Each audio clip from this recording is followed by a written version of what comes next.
Assalamualaikum warahmatullahi wabarakatuh. Kita ketemu lagi di cerita inspiratif Sengkala dalam kisah Kota Monowi.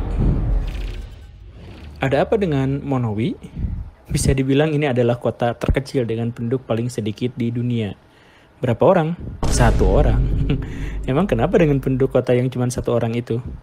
Ya unik lah.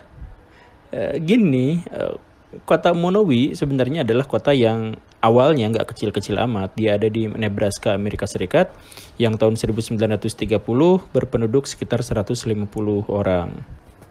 Meski kecil, kota ini memiliki berbagai fasilitas, ya seperti kantor pos, tempat ibadah, sekolah, toko kelontong, restoran, bahkan penjara.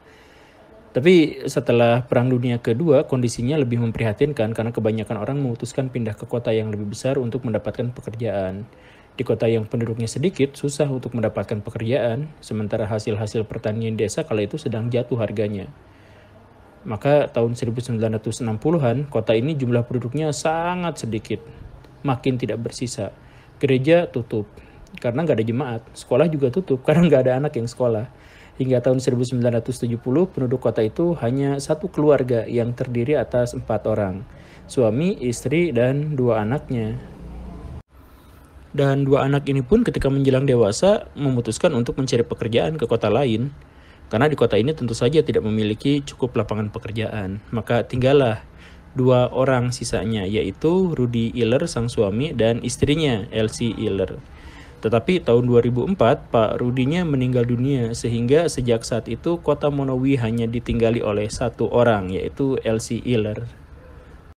Dan konsekuensi dari menjadi satu-satunya penduduk di sebuah kota adalah bahwa Nenek Iller pada akhirnya menjadi penduduk dan wali kota dan bendahara sekaligus jadi bartender, juru tulis, dan pustakawan.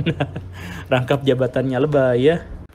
Iya lebay, tapi diakui oleh pemerintah sehingga ibu wali kota ini harus membuat laporan tahunan ke pemerintah dan termasuk juga harus memungut pajak yang ia tentukan sendiri sebesar $500 untuk setiap tahun untuk setiap warga.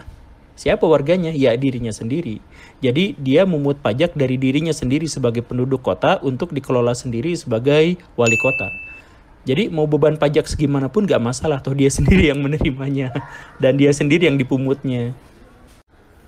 Konyol, ya silakan bilang seperti itu, tetapi kan ini adalah bagian dari syarat-syarat administrasi sebuah kota. Jadi kalau mau dapat anggaran, kalau mau diakui ya harus membuat hal yang semacam ini. Tapi ya tentu saja Ibu Elir gak usah korupsi. Walaupun dia memegang penuh kendali keuangan kotanya, tetapi dia gak punya motif korupsi. Ya ngapain juga harus korupsi. Kan usianya sudah senja, anak-anaknya sudah mandiri. Ia hidup bahagia dengan mengelola bar dan selalu dikunjungi oleh orang-orang yang ada dari luar kota. Dia juga kan mengelola perpustakaan yang peninggalan suaminya itu. Dan dari situ dia juga cukup pergaulan dengan orang-orang yang ada di sekitar. Jadi nenek ini nampaknya menikmati hari tua dengan cara yang sama sekali lain dari yang dibayangkan oleh orang lain. Apa pelajaran yang bisa kita petik dari sini? Ya sederhana. Bisakah kita bahagia dengan cara kita sendiri? Kalau kita mau jujur, sebenarnya kebahagiaan kita itu kan sering diintervensi oleh orang lain. Kita pengen begitu, kata orang lain jangan. Kita pengen begitu, kita diceramahin. Ini membuat hidup kita itu nggak otentik, nggak asik-asik amat. Cobalah lebih independen. Cobalah untuk cari cara bahagia dengan gaya sendiri.